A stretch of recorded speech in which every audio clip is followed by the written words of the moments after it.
up arise in the canyon. That's where I long to be with my three good companions. Just my rifle, pony and me. Bonjour à toutes et à tous, ou bonsoir, ça dépend de l'heure à laquelle vous allez découvrir cette nouvelle vidéo. Aujourd'hui, nous allons parler de deux films. Un qui est déjà sorti le 8, là nous enregistrons le 13 septembre, et le premier film est sorti le 8 septembre, il s'appelle One More Jump, réalisé par Emanuele Girosa, c'est un documentaire, et le second film en question sort le 22 septembre, c'est une fiction pour le coup, réalisé par Caro Alves de Souza. Et ces deux films, le deuxième s'appelle Je m'appelle Bagdad, et ces deux films ont un point commun, enfin ils ont plein de points communs, mais il y en a un qui fait qu'aujourd'hui nous recevons Jonathan Musset, c'est que ces deux films sont distribués par la même société de distribution qui s'appelle Wena Pitch. Et donc j'ai demandé à Jonathan d'être là parmi nous pour parler un peu de cette société, parler de la distribution aussi en France, comment distribuer ce genre de films et surtout parler de ces deux films. Donc je suis très content qu'il ait accepté notre invitation. Comment vas-tu ? Bonjour Samir, merci beaucoup pour cette invitation. Ça me fait très plaisir de participer à ton émission et ça me fait très plaisir de parler de ces deux films. Donc avec grand plaisir de passer ce moment avec toi.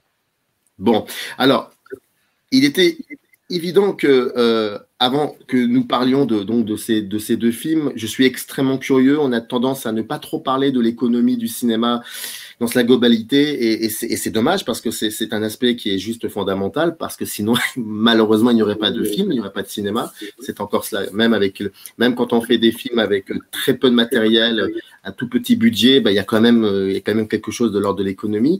Et la toute première question qui est l'origine, qui est la base, qui est la jeunesse, c'est qu'est-ce qui fait qu'à un moment, tu aies envie, toi, ou peut-être avec d'autres personnes, de vouloir distribuer des films. Comment on devient distributeur? Est-ce que c'est quelque chose est-ce que c'est un lien avec la transmission, avec ce que tu faisais avant, c'est-à-dire la réalisation? Comment on arrive là-dedans? Écoute, je pense qu'il n'y a pas une seule voie, en fait. Je pense que chacun a son parcours. Moi, mon parcours est sans doute peut-être un peu atypique, même si je ne pourrais pas forcément en être sûr.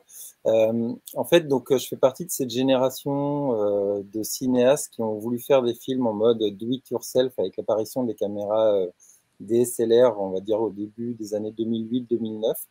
Et il y a eu un certain nombre de buzz, notamment avec Black Swan qui a eu un Oscar, avec des épisodes de Dr House qui avaient été tournés avec ses réflexes numériques. Et en fait, moi, j'ai fait partie de ces gens qui ont voulu faire des films à la base avec ce matériel. Parce que tout simplement, quand on a quelque chose à raconter, qu'on a envie de le raconter, ce matériel permet de le faire même sans moyens, quoi. Donc, je me suis dit, alors, pourquoi pas commencer? Donc, j'ai écrit mes films, j'ai fait des courts-métrages de copains et je me suis lancé à monter Wena Pitch à la base pour pouvoir produire mon premier long-métrage. Donc, chose que j'ai réussi à faire avec peu de moyens, avec un crowdfunding sur Internet. Alors aujourd'hui, quand on parle de KissKissBankBank et Ulule, ça paraît presque une évidence, mais c'est vrai qu'en 2011, c'était un peu le début.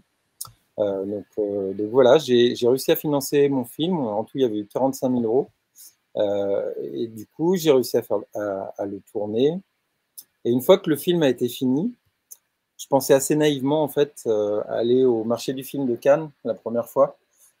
En me disant tu vas trouver un distributeur, c'est normal, le film est fini, tu vas trouver un distributeur. Et j'étais assez naïf parce que en fait aujourd'hui j'ai compris que le seul qui était capable de réellement sortir ce film-là à l'époque, c'était moi. Et donc à l'époque j'ai appelé le CNC, j'ai dit voilà, j'ai un film, j'ai envie de le sortir en salle, quelle est la procédure? Et je suis tombé dans le monde de la distribution comme ça en fait, en voulant me battre pour faire exister mon propre film en salle à l'époque. Donc il a eu une trentaine de salles. Et après, je me suis dit, mais finalement, ce que tu viens de faire pour toi, tu as un choix en fait à faire dans ta vie. Soit tu te dis, je veux continuer à faire des films, et je voyais pas en fait comment réussir moi à gagner ma vie de façon durable en étant réalisateur. Et je me suis dit, à cette deuxième voie, pourquoi pas faire pour les autres en fait ce que tu as fait pour toi. Et donc, j'ai décidé en 2013 d'aller au marché du film de Cannes pour signer un film en tant que distributeur. Puis l'année d'après, 2 films, et il y a eu une année un peu charnière, on va dire, qui est l'année 2017, à la suite de laquelle, en fait, En fait, en 2017, j'arrivais pas à avoir un vrai modèle économique avec Wayna Pitch. Et donc, je suis arrivé à la conclusion qu'en 2017, il fallait sortir 4 films dans l'année pour réussir vraiment à pouvoir enclencher quelque chose de durable. Donc, voilà, je dirais que quand j'ai commencé à faire des films en tant que réalisateur, je connaissais rien à la distribution et je ne savais pas que ça m'intéresserait. Et donc, c'est un peu en bouchant tous les trous dans mon parcours pour faire mon propre film que j'ai découvert que la distribution était sans doute un des aspects du cinéma qui me plaisait le plus. Parce que c'est hyper diversifié, c'est-à-dire qu'il y a, bien sûr, il y a tout le côté économique qui correspond à la gestion d'une entreprise, mais finalement, un distributeur, il a aussi une veine artistique qui est assez forte dans le choix des films, on en parlera tout à l'heure. Il y a une façon de défendre les films qui revient un peu à la façon dont un réalisateur défend son film. Et vraiment, il y a tous ces aspects, moi, qui m'ont énormément plu. Et aujourd'hui, si on me demande de me présenter, ben, je dis sans aucune ambiguïté que je suis distributeur. Je ne mentionne que très rarement le fait que j'ai été réalisateur. Je dis pas qu'un jour, si j'en ai l'occasion, je ne souhaiterais pas refaire un deuxième long métrage. C'est pourquoi pas. On ne sait jamais ce que l'avenir peut nous réserver, mais c'est vrai qu'aujourd'hui, il n'y a pas d'ambiguïté sur le fait que je suis distributeur. Est-ce qu'un distributeur, lorsqu'il choisit d'accompagner un film, est-ce qu'il y a aussi peut-être le fait que c'est peut-être ce film-là qu'il aurait voulu aussi réaliser, en quelque sorte? Alors, je me suis beaucoup posé cette question-là. Et en fait, c'est très, très vrai. En fait, je ne parlerai pas pour mes autres collègues distributeurs, mais en ce qui me concerne, en fait, très régulièrement, dans la façon dont je défends les films, ça m'arrive d'aller à des débats tout seul parfois en tant que distributeur, en gros, me substituer un peu au réalisateur. Et je me rends compte que effectivement, j'ai choisi ces films sans doute parce qu'il y avait un petit côté il y a des choses que moi-même j'aurais aimé raconter. Peut-être parfois des injustices, des combats, des sujets en tout cas qui me tiennent à cœur. Et c'est vrai que on choisit jamais un film par hasard, quoi. Donc je vais pas aller en disant complètement ça. C'est-à-dire, c'est bien sûr que je n'ai pas déjà, j'ai pas la possibilité. On parle quand même de films qui sont des films d'une qualité assez incroyable, et je pense pas que j'aurais été capable de faire ça. Par contre, je pense sincèrement qu'ils doivent me toucher d'abord avant d'avoir envie de les travailler, et ils doivent toucher le reste de l'équipe aussi. C'est quelque chose qui est important parce que, en fait, un distributeur, il passe tellement de temps à travailler sur un film que si à la fin du compte, on perd de l'argent, ou si ça se passe pas bien, on veut au moins pouvoir se dire qu'on s'est battu pour quelque chose qui est sincère, qui méritait, qui valait le coup, en fait. Donc je pense qu'il y a ce côté un peu impalpable qui est de l'ordre de l'émotion, qui est de l'ordre du sentiment. Et c'est vrai que le coup de cœur est souvent à la base du choix de travailler sur un film. Alors, pas uniquement, on est d'accord qu'après, il y a d'autres considérations.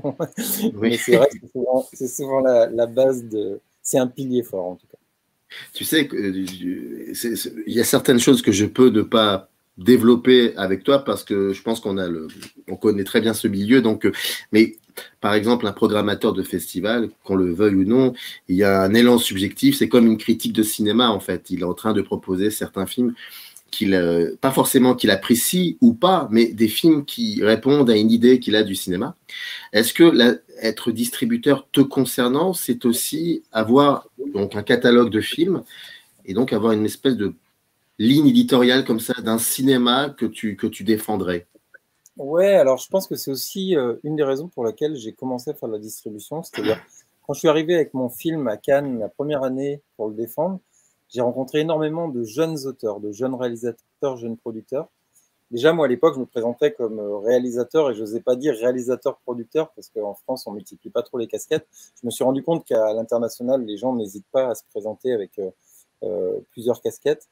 Et je me suis dit, en fait, toute cette jeunesse qui crée des films, qui ont des choses à raconter, qui sont aussi allés sur cette révolution numérique des caméras Canon à l'époque qui permettaient d'avoir accès au cinéma à des gens alors qu'ils avaient peu de moyens, je me suis dit, en fait, il y a quelque chose qui se passe, c'est assez étonnant, il y a plein de jeunes qui font des films, et à côté de ça, le discours dans les salles de cinéma, c'est de dire en gros, les jeunes, ils vont sur YouTube et ils vont voir les blockbusters quand ils vont au cinéma, et en gros, les salles à réessai ne sont pas forcément totalement réservées, sont en tout cas assez peu ouvertes au cinéma d'auteur porté par les jeunes.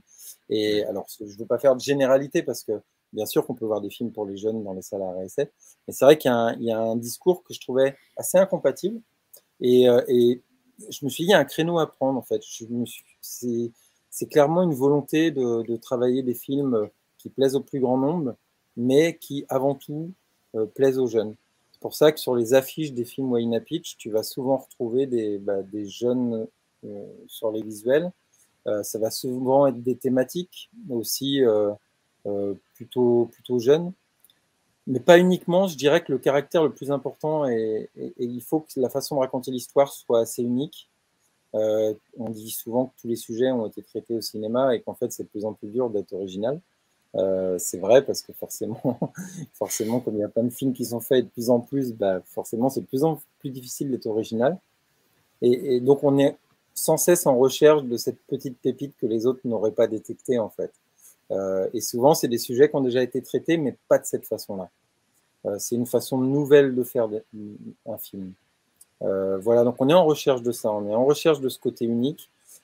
Et c'est vrai qu'on a une volonté de travailler sur le long terme, une cible de spectateurs, pour être identifié pour ça aussi. C'est-à-dire que toi, les salles de cinéma avec qui je travaille, ils savent que nos films, il y a une volonté sur le long terme de fidéliser des spectateurs plutôt jeunes, quoi. Alors après, quand je vais à mes avant-premières à Paris, des fois je me dis, bon, là, la cible, elle n'est pas là. mais voilà, en tout cas, il y a une volonté d'avoir une cohérence.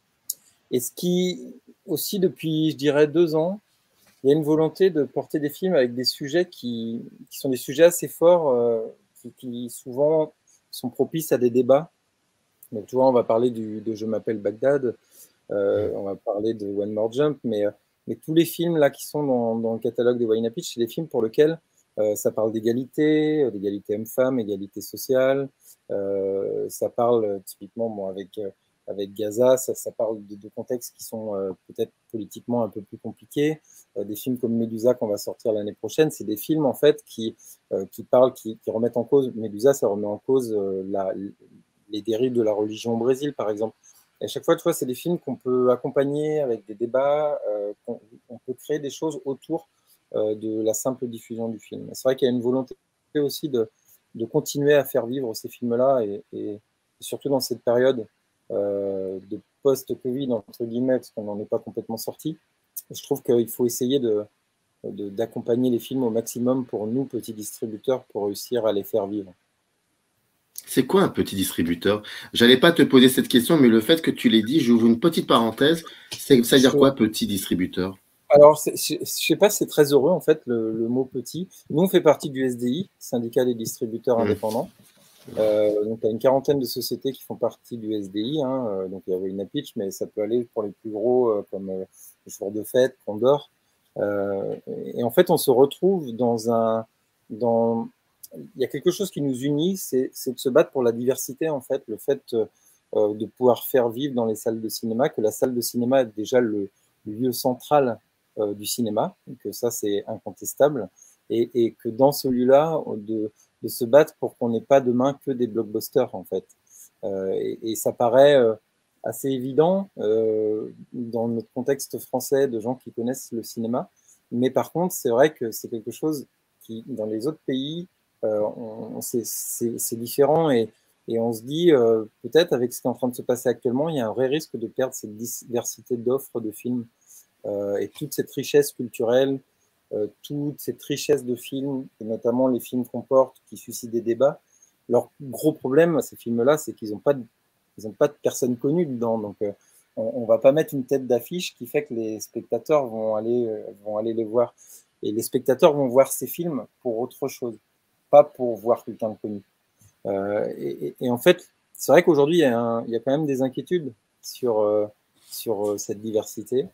Et nous, au SDI, on se bat pour ça. Et tu vois, moi, c'est vrai que les distributeurs ne sont pas des grosses sociétés, de façon générale. Alors, bien sûr, on parle de Disney, qui peut être considéré comme un distributeur aussi, là, on parle d'un autre monde, mais tu vois, les sociétés indépendantes françaises, ça peut aller de 3-4 salariés à une trentaine de salariés, on ne parle pas de multinationales, hein. Donc, les distributeurs sont pas forcément de base des grosses sociétés. Nous, tu vois, sur la sortie de nos films, on peut travailler jusqu'à 5 personnes. Parfois, sur des tout petites sorties, on peut travailler même à 3.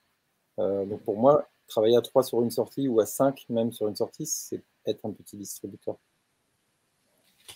Tu parlais beaucoup de la cible que tu voudrais bien, donc l'espèce de la jeunesse finalement. Et je peux pas ne pas te poser cette question parce que là, nous sommes sur une chaîne qui a cette particularité d'être hébergée chez YouTube. C'est une chaîne YouTube.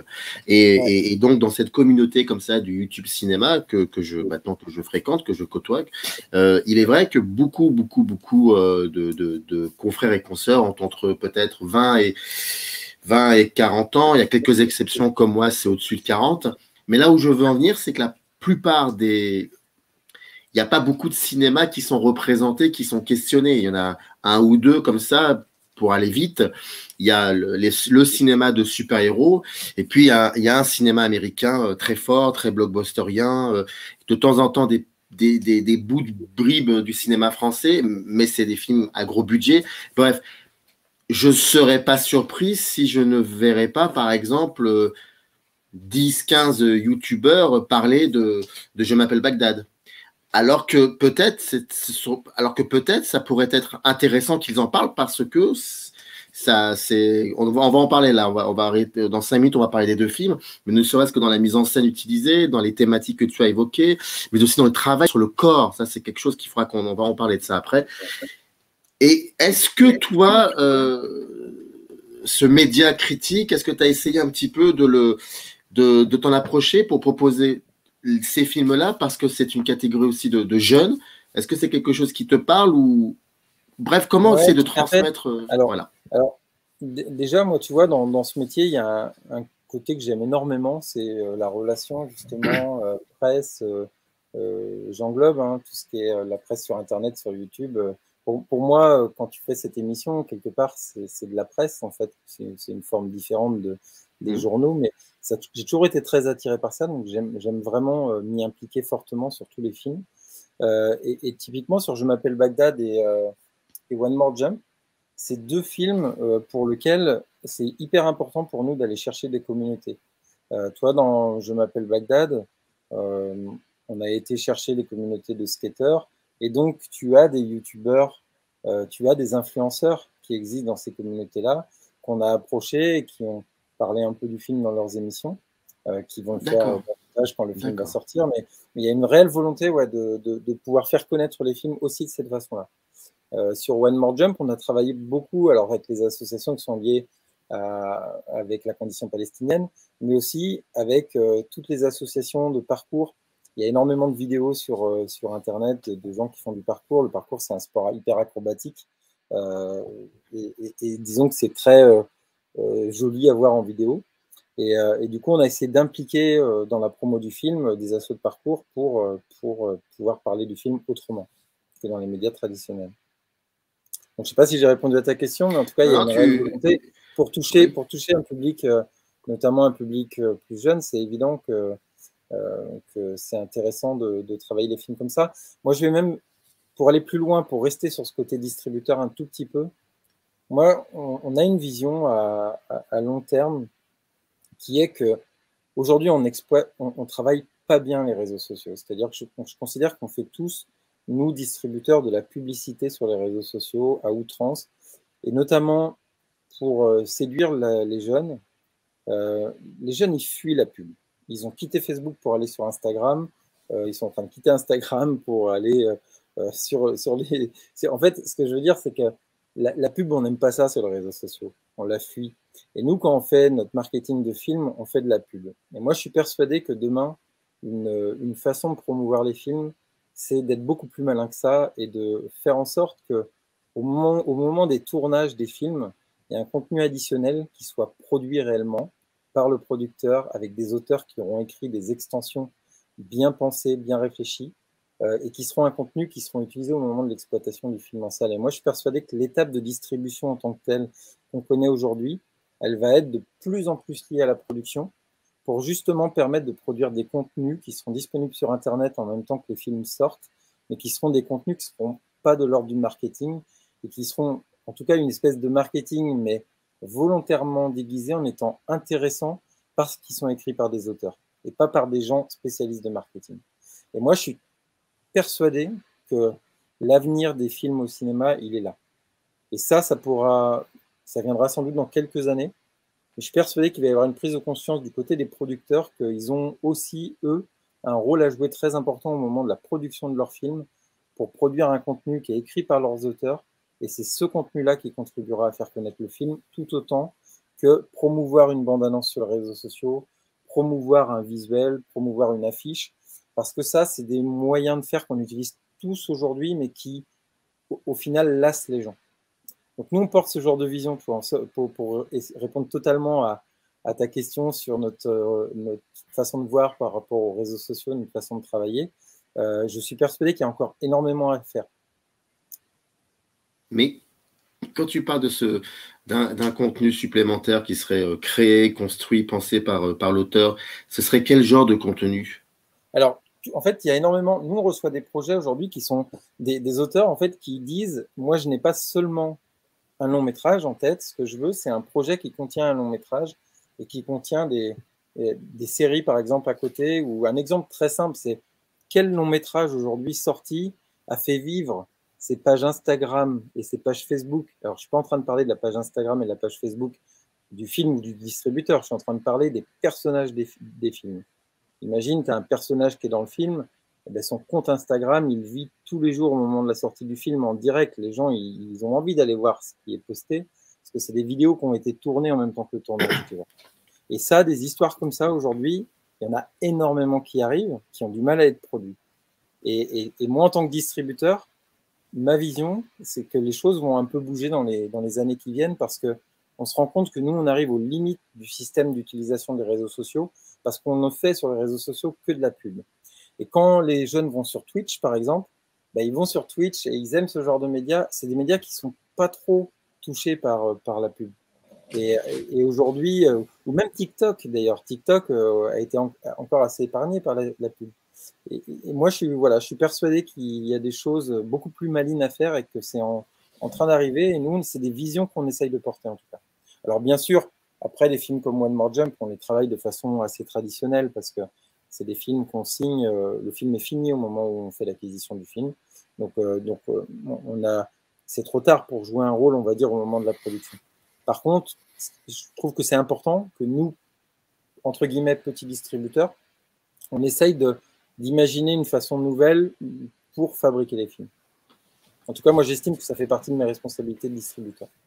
Ça, c'est intéressant quand même ce que tu dis pour cette nouvelle façon de distribuer les cartes autrement, peut-être. C'est assez intéressant, ouais, je trouve. La volonté, en fait, elle est principalement, c'est lié à notre ligne éditoriale. C'est-à-dire qu'on se pose constamment la question de pourquoi, là, par exemple, on sort un film qui est plutôt pour les jeunes et pourquoi ils n'y sont pas allés. Voilà, on se dit comment on peut changer ça.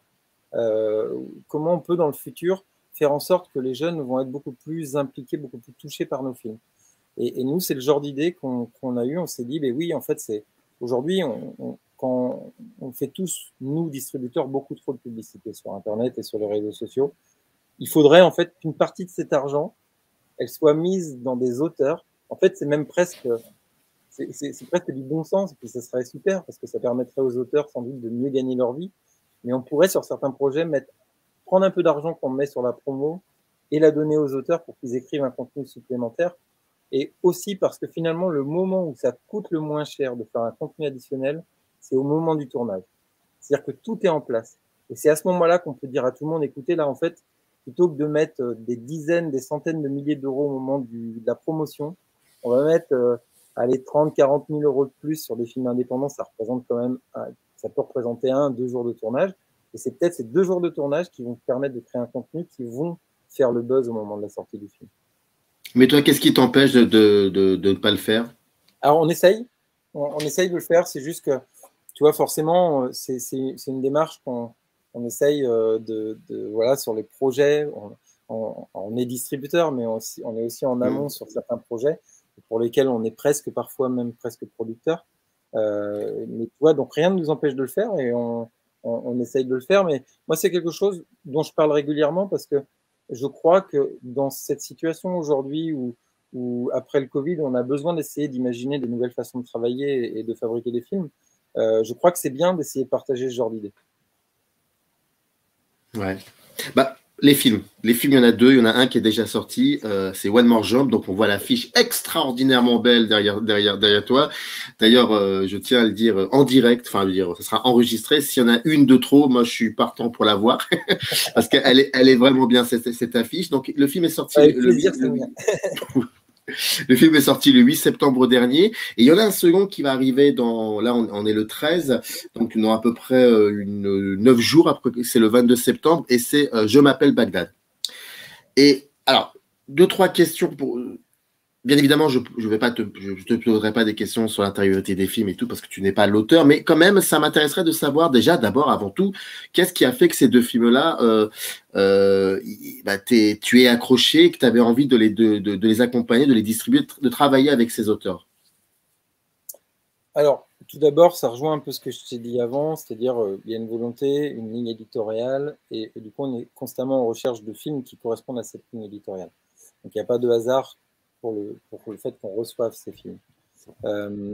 Après, quand on le regarde, on a besoin d'avoir un coup de cœur pour le film. Moi, le film One More Jump, c'est un film, je trouve que ce sujet, Gaza, c'est un lieu, en fait, qu'on connaît assez mal en France, globalement, je trouve. Les gens s'y intéressent assez peu. Alors, bien sûr, les assos palestiniennes et tout ça s'y intéressent et défendent les droits des Palestiniens. Mais je trouve que globalement, dans la masse de la population, on s'y intéresse assez peu. Et donc moi, j'ai été très séduit par le fait que cet auteur, Emanuele Gerosa, fasse un choix en fait, de prendre le sport, qui est sans doute le sport le plus synonyme de liberté. Tu vois, ces jeunes qui sautent partout. Le parcours, c'est un sport qui a été créé dans les années 90 à Paris. Je ne sais pas si tu le sais, mais en fait, il y a eu Yamakasi qui a mis le film Yamakasi qui a mis un peu en lumière ces jeunes qui sautent de mur en mur, même dans l'immeuble. Mais du coup, c'est devenu une vraie discipline dans les années 90. C'est David Bell en France qui est à l'origine, entre autres, pas uniquement. Et du coup, je trouvais qu'il y avait vraiment un symbole très fort et que c'était vraiment très malin de prendre le choix de ce sport qui est synonyme de liberté avec sans doute une des zones du monde qui est le plus synonyme de prison dans l'esprit général. Et voilà, j'ai été séduit par ça. Et la deuxième chose qui m'a vraiment particulièrement séduit, c'est on me l'avait présenté comme un documentaire, ce film. C'est-à-dire qu'on m'a dit, Emanuele Gerosa, il a fait un documentaire. Et moi, je me suis dit, mais les documentaires, c'est pas forcément ma première fibre. Moi, j'aime la fiction et on ne travaille pas les documentaires habituellement. Mais en fait, on m'a dit, regarde-le quand même. Et donc, je l'ai regardé. Et en fait, effectivement, c'est un documentaire parce que ce qu'on voit à l'écran, c'est vrai, de A à Z, du début à la fin, au dernier plan, qui est terrible, c'est la réalité. Donc c'est un documentaire, c'est incontestable parce qu'un film où tout ce que tu vois à l'écran, c'est la réalité, c'est forcément un documentaire. Par contre, l'auteur te tire par un fil du début à la fin, et si on ne te dit pas que tout est vrai à l'écran, ça pourrait être une fiction qui a été inventée de A à Z. C'est-à-dire que tu n'as pas d'interview, tu n'as pas de narrateur, tout est fait comme dans une fiction, et tu as une vraie histoire qui est déroulée avec presque un 3 actes classique, mais en fait, moi, j'ai trouvé que c'était très malin, en fait, cette façon de travailler. Et je parlais dans la façon de créer les films, je trouve que cet auteur, Emanuele Gerosa, il a aussi, quelque part, c'est un peu comme un espoir pour beaucoup de jeunes qui veulent faire leur premier long métrage. Je trouve que cette façon de travailler permet, en fait, avec peu de moyens, d'aller sur un film, si on a quelque chose à raconter. C'est une façon de décrire un scénario qui est forcément pas totalement écrit dès le début. Il a une trame, il travaille avec cette trame, mais forcément, tout ce qui se passe dans le film, il n'a pas pu l'écrire au début, c'est impossible. Et tu vois, c'est un formidable espoir, je trouve, pour tout un tas de jeunes auteurs qui savent pas comment commencer et faire leur premier long métrage. Ben, moi, j'ai envie de leur dire, allez voir le film d'Emmanuel Gérosa parce que il a fait son long métrage, on croit que c'est une fiction, alors qu'il a tourné comme un documentaire, et que parfois, il savait pas tout à fait où il allait, mais il y est allé. Alors, il faut quand même qu'on... Pardon, excuse-moi, je t'en prie. J'ai été séduit par Alors après, voilà, il y a le film qui m'a ému, mais j'ai été vraiment séduit par ces deux aspects que je trouvais particulièrement malins, en fait. Alors, on va pas malheureusement, enfin, on aurait pu développer, mais tu es entre 2-3 films qui vont, parce qu'il y a d'autres films aussi qui vont sortir dans le courant de cette année, donc tu as beaucoup de travail. Mais juste pour contextualiser One More Jump, c'est quand même l'histoire, ça se passe donc à Gaza, comme tu le disais judicieusement, et ça raconte l'histoire d'une personne qui s'appelle Jihad et qui enseigne comme ça le parcours, une espèce de mode de vie, en tout cas une manière de voir un peu ce qu'il y a autour de soi, à des jeunes comme ça, et on les écoute, parfois il y a beaucoup de silence, il y a beaucoup de corps qui bougent comme ça, et puis il y a Gaza en toile de fond, et on n'a pas besoin d'avoir une espèce d'essai comme ça. On sait ce que ça veut dire dès qu'on voit Gaza, on comprend beaucoup de choses. Et pour le second film, Je m'appelle Bagdad, qui sortira le 22 septembre. Là pour le coup c'est une fiction, en tout cas ça se présente comme telle, une fiction. Ça raconte l'histoire donc de Bagdad, qui est une jeune skateuse qui doit avoir 16-17 ans et qui en fait c'est un film sur, on va pas trop dire les choses, mais c'est un film qui parle beaucoup d'identité, de est-ce que c'est, enfin, qui on aimerait vraiment être et comment la société veut nous voir, c'est un peu cela aussi, et ça reste encore et toujours un énorme travail sur le corps, et là pour le coup, pourquoi ce film? Mais il y a aussi autre chose. Si je prends les deux films que j'ai vus, j'ai l'impression que le gros point commun, et je ne sais pas si c'est un peu ce cinéma-là que tu aimes voir aussi, c'est un cinéma qui n'a pas besoin de trop parler, mais c'est plutôt un cinéma qui se voit différemment, qui bouge différemment, et c'est un cinéma très très sensuel, quoi. Et je trouve que ces deux films, on dégage une forte sensualité dans des décors qui ne s'y prêtent pas finalement. Et c'est ça qui rend les deux films intéressants. C'est hyper intéressant ce que tu dis, parce que je ne l'avais pas forcément moi-même identifié. Tu as totalement raison. Il y a un esthétisme du corps dans One More Jump et qui est également présent dans Je m'appelle Bagdad, effectivement. Moi, Je m'appelle Bagdad, en fait, déjà, il y a une règle qu'on se donne depuis la création de Wayna Pitch, c'est de travailler sur à peu près autant de films réalisés par des hommes que par des femmes, tous les ans. Et cette volonté, en fait, elle est... moi, je trouve que les femmes ont d'autres histoires à raconter, justement. Et Caro Alves de Souza, quand elle arrive dans Je m'appelle Bagdad, elle a un regard, en fait, sur la sororité, les relations entre sœurs. Les femmes dans ce film sont des personnages absolument incroyables, quoi, de la petite fille qui rêve d'aller sur Mars aux copines de la mère de Bagdad qui sont complètement excentriques. Il y a quand même vraiment des personnages fabuleux. Il y a plusieurs genres, il y a un transsexuel. On ne sait pas exactement même la sexualité de Bagdad dans le film, c'est jamais vraiment dit. Et c'est vrai que le film aborde tous les sujets, le fait de juger les autres, en fait, l'égalité homme-femme, l'égalité sociale. On est dans des jeunes dans un quartier ces jeunes passent leur temps à faire du skate, et on se dit mais en fait qu'est-ce qu'ils font à part faire du skate? On se dit quelle est leur vie, et c'est vrai que Caro, elle est assez maligne sur ce film aussi, parce qu'elle aborde plein de sujets. Ils sont tous développés, je trouve, avec justesse. Mais si on doit les rassembler, ces sujets-là, pour moi, c'est vraiment l'égalité. C'est l'égalité dans la relation entre les sœurs, l'égalité entre les hommes et les femmes, évidemment, le harcèlement, l'égalité. À un moment donné, on voit une scène avec un policier qui nous rappelle qu'on est dans le Brésil de Bolsonaro. Ah oui. Et du coup, il y a une critique, je pense, une volonté de critiquer un peu le contexte brésilien actuel chez Caro. Mais voilà, on revient aussi à l'égalité quand il y a ce contexte qui est présenté, ce contexte politique. Voilà, en tout cas, moi je l'ai interprété comme ça. Sa volonté était de parler peut-être de sororité, parce qu'il y a beaucoup de femmes, et d'égalité. Et dans un Brésil, on a tendance à oublier que, petit 1, il y a un cinéma qui est très important et très fort et qui se développe de plus en plus, et dans un décor extrêmement nuisible. Et c'est ce qui le rend d'autant plus important, fondamentalement important, mais on a tendance à l'oublier aussi. Alors moi, je trouve, tu vois, par rapport à Huayna Pitch, on a sorti énormément de films brésiliens et on va continuer à en sortir. Moi, je trouve que c'est les cinéastes actuellement, chez la relève, hein, chez les jeunes brésiliens, qui est le plus créatif, en fait, tout simplement. Alors, Caro se démarque pas forcément par l'esthétisme de son film, c'est son histoire, la façon dont elle le traite. On travaille aussi sur Medusa, le film d'Anita Rocha da Silveira, qui pour le coup, lui, est clairement très visuel, très beau visuellement. Et je trouve que le lien qu'il y a entre ces films, c'est d'être brésilien. Et je ne sais pas pourquoi, je ne suis jamais allé au Brésil.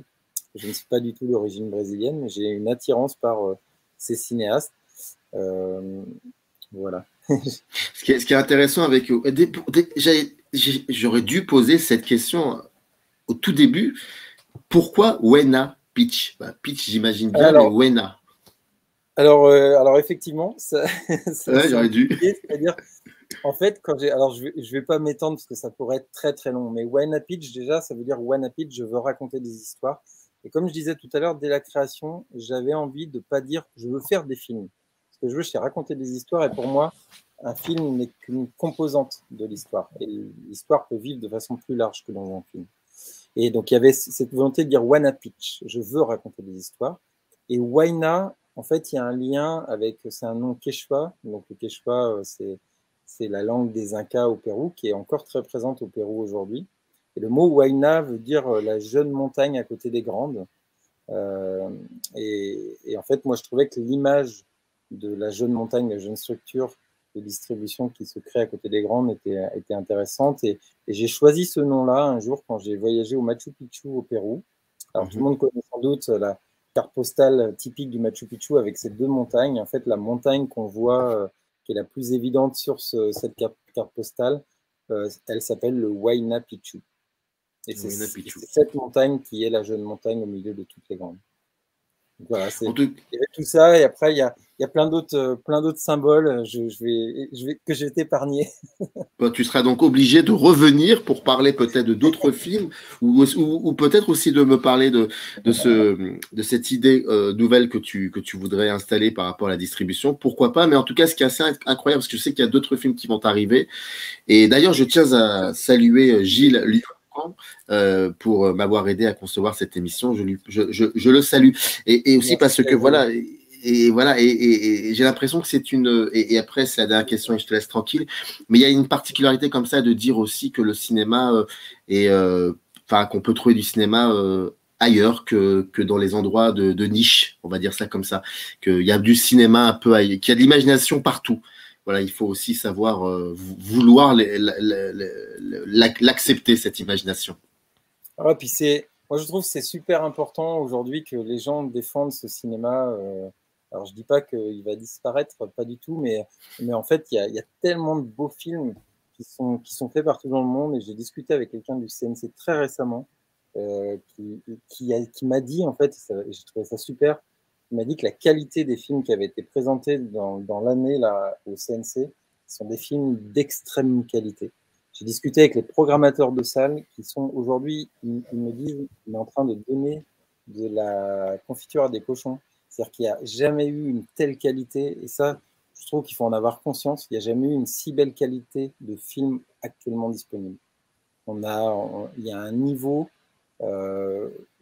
année après année, les films que nous on reçoit, ils sont de plus en plus étonnants, de plus en plus réussis, je trouve que c'est essentiel de défendre ce cinéma.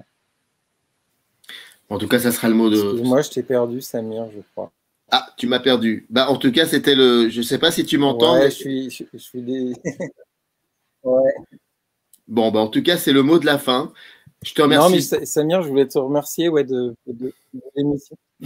Merci beaucoup à toi, Jonathan. Et c'était un réel plaisir. Donc, 2 films. N'oubliez pas, One More Jump est sorti le 8 septembre dernier. Et le 22 septembre, ce sera Je m'appelle Bagdad. 2 films importants. Allez les voir. Et c'était vraiment un plaisir de discuter avec toi. Je te souhaite une agréable journée. Merci. Générique. Ah, je suis désolé, ouais, ça s'est mis à... in the canyon, that's where I long to be, with my 3 good companions, just my rifle.